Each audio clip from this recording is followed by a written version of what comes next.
Remembering the hiragana, lesson 5, starting with shi. So that is hiragana shi, and it looks just like a fishhook. So how shall we go fishing? Let's go fishing instead of with a worm, with a sheep. So imagine this lovely and silly image of, you have your fish hook, which is attached to the fishing rod. And instead of it being a worm here, we have a fuzzy sheep. Going sheep, sheep. There's our sheep at the end of the fish hook. Just a very painful image, obviously, for the sheep, but pretty easy to remember. So that's how we can remember sheep. Now we can spell shima and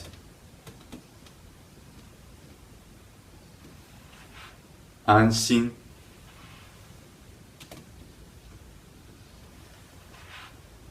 Sushi. Hiragana mo looks like this. We have a fishhook plus this. So, what this looks like to me is a mighty sword with fishhooks. Mo, the lawn.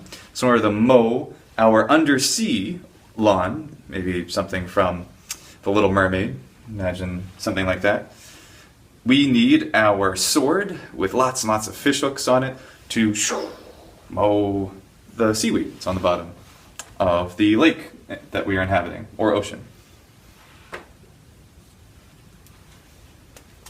Now we can spell words like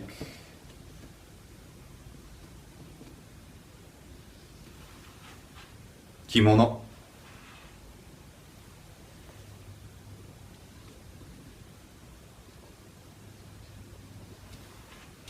mohan,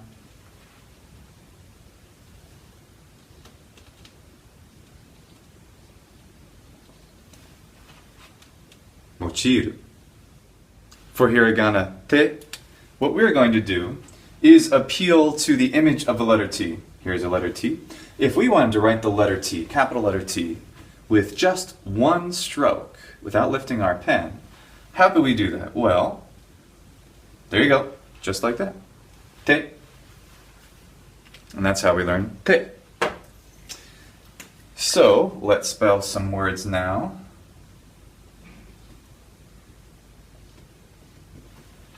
Try it. Yote.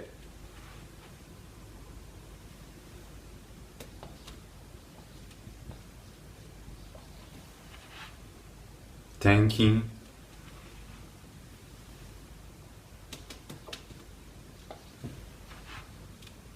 Sate. Hiragana so.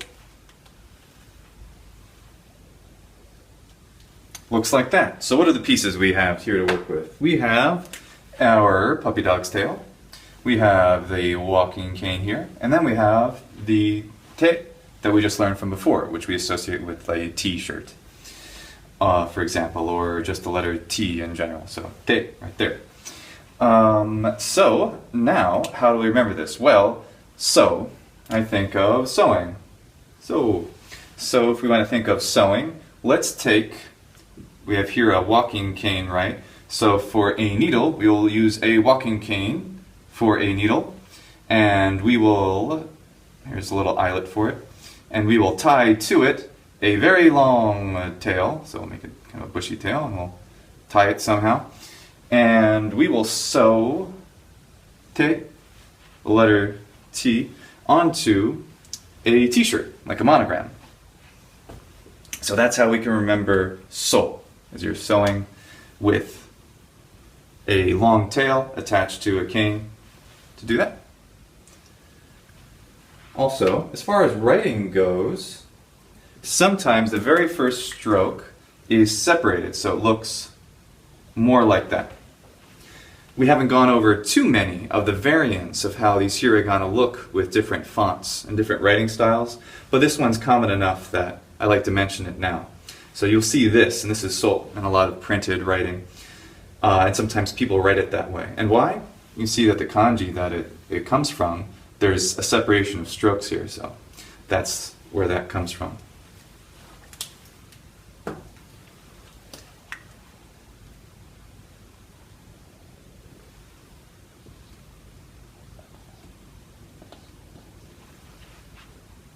へそくり、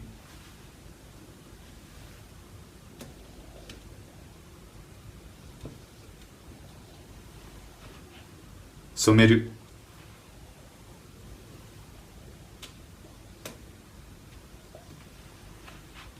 裾.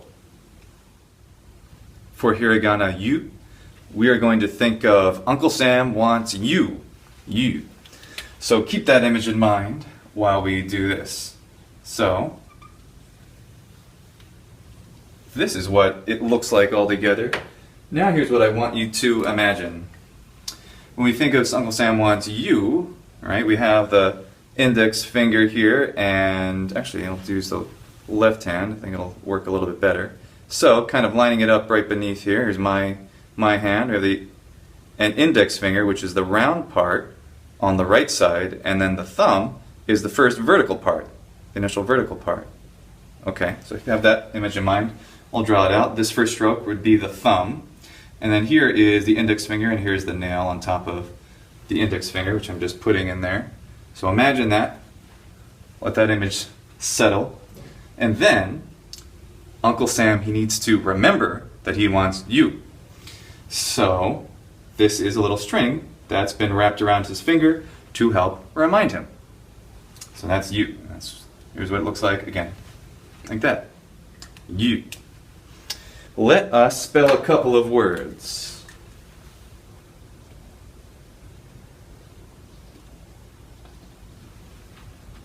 Ayu.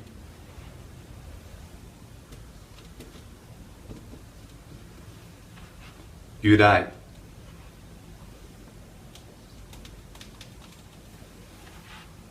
Yuki.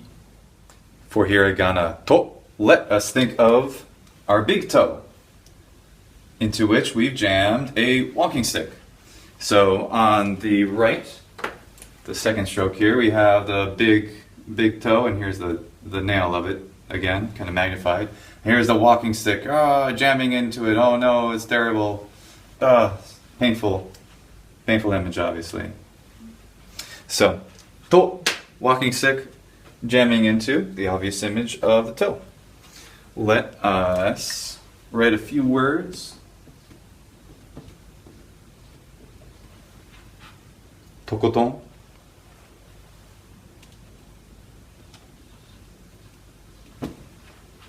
Hato.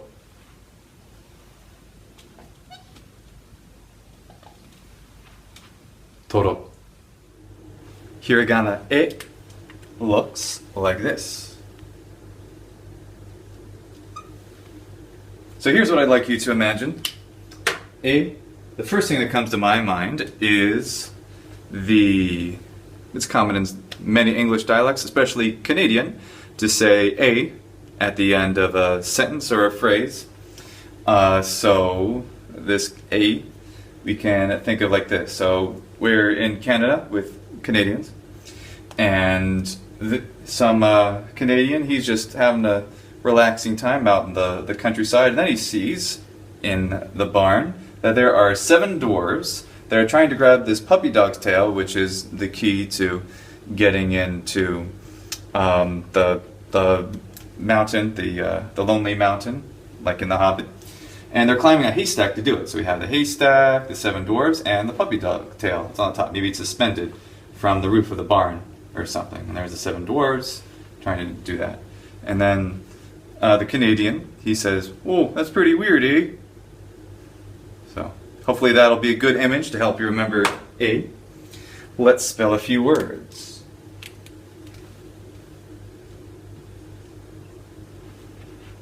En.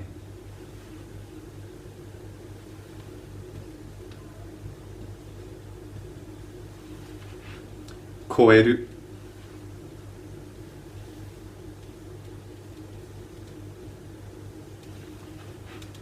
Hi. The end of lesson 5. Let's look at the hiragana that we learned. Shi, mo, te, so, you, to, e. And now we can also complete our little song, which helps us remember the order, the dictionary order of the kana. So sing with me. Akasata, akasata, wada. Now I know my kana, now I know my kana. Ding ding dong, ding ding dong. Just let that run through your head a million times, and you'll always remember the dictionary order of the kana.